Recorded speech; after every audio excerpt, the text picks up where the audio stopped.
What's going on, everybody? It's EricRayweather back here, and in today's video we're going to be going over the latest you need to know about Madden 20 and the latest update that rolled out today. Going to look at what's different with the rosters. Somebody just joined the 99 club. Somebody that's very highly rated is dropping much further down the overall rankings, and I'm sure people are going to be mad about it. So let's get into it. If you are new to the channel though, make sure to subscribe, hit the bell icon so that you don't miss any of these updates. Also, if you could drop a like on the video, it does help and it goes a long way. Greatly appreciated. So we just got a brand new roster update today. Somebody hit the 99 club. I'm sure you guys could guess who it is, but we're just going to jump into this quick little clip right quick, and then I will join you guys back here in a second. Pat, he's got you at a 98 in Madden, not a 99. 98? 98. He 98, man. He needs more than one season's worth of... More one season's worth. Well, we're already off to a good start, aren't we? If everything plays out, you could be a 99 this week. We can go out there, you know, do what I do every week. Fake pattern to the near side. Touchdown! Now he fires in an overround. Caught in Ravens territory. Long, he's got Hartman wide open. And the Chiefs strike gold in the gold end zone. Present you with your 99 trophy. It is truly awesome to get this award young age, and I wouldn't be able to do it without my teammates. So there you have it, cover boy Patrick Mahomes. A lot of people were wondering why wasn't he a 99 overall out the gate. He came in, I believe, at a 96 or 97, and he's been moving up these past few weeks. Last week he hit 98, now this week he comes in at a 99, clearly playing like the best player in football for the second year straight. Here in the blog it says Patrick Mahomes is virtually unstoppable. It doesn't matter the matchup. This guy is a lock for at least 3 touchdowns and something like 350 passing yards per game. He's already racked up 10 touchdown passes with no interceptions and has over 1,100 pass yards in just 3 games. His rating was bumped up to a 98 overall last week, and the Madden's rating adjusters were on the field in Kansas City when the Chiefs dismantled the Ravens in Week 3. It's time for Mahomes, Madden 20's cover athlete, to join the prestigious 99 club. Welcome to the club and enjoy your stay, Mr. Mahomes. We're positive it's going to be a lengthy one, and I would agree as well because he's looking like he's ready to go for back-to-back MVPs. He's on pace to surpass what he did last year, which was crazy, and he looks even better this year, not throwing any interceptions through 3 games. Like they said, pretty much virtually unstoppable.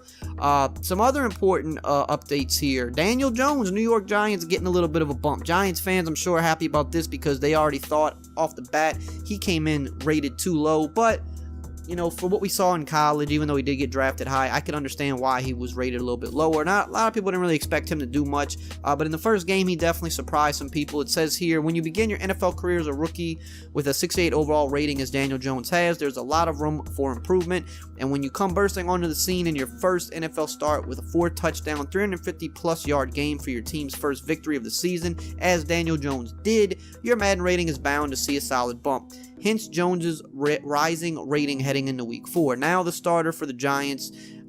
Jones's mobility and youth should lift the production for those around him. So, kind of surprised he only bumped up 1 overall though, but his speed did bump up, his acceleration did bump up, which is good. Overall wise, he only bumps up from a 68 to a 69. I'm sure Giants fans would have rather see like a 72, 73, something like that, but his speed did get a bump, which is definitely important. Mobility for QBs is very important in this year's game. Next up, DJ Chark for the Jaguars. He's having a really good breakout year early on. Even though the Jaguars aren't in the best of shape, DJ Chark every week is putting up crazy numbers. The former LSU Tiger. Here he jumps up to a 74 overall. He jumps up 1 overall, but he started the year, if you look, at a 71. So he's already jumped up 3 overall in the year. 94 speed, one of the fastest guys in the game. It says here he is emerged as Jaguars' #1 receiver so far this season. He scored a touchdown in 3 consecutive games now and is tied with Dede Westbrook for the team lead in targets, which is 14. Chark is a speed demon in Madden 20 with a 94 speed rating, so he's a dangerous weapon on deep balls and after the catch. So that's good for you Jaguars fans that, you know, he's starting to move up. If he keeps playing like this, you know, he's going to be in the 80s in no time. Now, some people that are falling, Aaron Rodgers. I know Packers fans are going to be mad about this because not even just Packer fans, but football fans were mad when they saw that Rodgers came in at a 90 overall. They thought it was blasphemy, especially because last year, Madden 19, he came in at a 99, so that was a big drop-off. Now, yes, Rodgers is definitely, he hasn't been the same the last couple years as he was a few years prior. He's definitely been down a little bit of a peg. Even this year with the new coach, offense is still a little shaky for the Packers. The defense is actually playing really well for them. But now Rodgers is jumping down 2 overall points to an 88 overall. And I know a lot of people aren't going to be happy about this because they weren't happy at the 90. Definitely not going to be happy with the 88 because he's not necessarily playing terribly, but he's still not playing, I guess, up to Rodgers' standards. So here, the reasoning they gave, they said Aaron Rodgers has not had the start many had hoped for. His season high in passing yards is 235, and he has yet to throw for more than 2 touchdowns in a game, which is very unlikely, very unlike the Rodgers we've grown used to. It seems there have been some growing pains between Rodgers and the new coaching staff in Green Bay. Granted, he has had some tough matchups against Chicago, Minnesota, and the Denver defenses. The Packers are winning and enter Week 4 with a 3-0 record, but Rodgers' below-average play is on the Madden ratings adjuster's radar, so he'll see a dip as a result. So I know people aren't going to be too happy about that. He stayed at a 90 every week, despite not playing, I guess, up to Rodgers' standards. So this week, I guess that's why they dropped him 2, because they probably were thinking about dropping him 1 last week, but they kind of kept giving him the benefit of the doubt. Let me know what you guys think about that below. I'm sure a lot of people are not happy to see Rodgers going down to an 88 overall. I'm sure there's a lot of people that aren't happy about that. So let me know below what you think. Do you think it's fair? Do you think they're judging him a little too harshly because he's Aaron Rodgers and he's not playing at the level or the bar that he set for himself? Let me know what you think about that below. Next up, Chris Carson, and I can understand why this is happening because he's been having those fumbling issues. It says here, Seahawks running back has had a rough start to the season. Chris Carson lost a fumble in each of Seattle's first 3 games and is averaging just 3.5 yards per carry on the season. As a result, his carrying and ball carrier vision ratings are seeing a downtick this week. Carson is leaving a real window of opportunity open for Rashad Penny to chip into his workload once he's healthy, which is very true. And I still think Chris Carson's a good player. I have him on a couple of my fantasy teams, in fact. Week 1, he really did great for me. Last 2 weeks, not so much. He's been actually getting benched a little bit because of the fumbling issues every week. That's one of the biggest things for a running back is ball security, and he's just not securing the ball right now. Losing 1 fumble a game is very costly.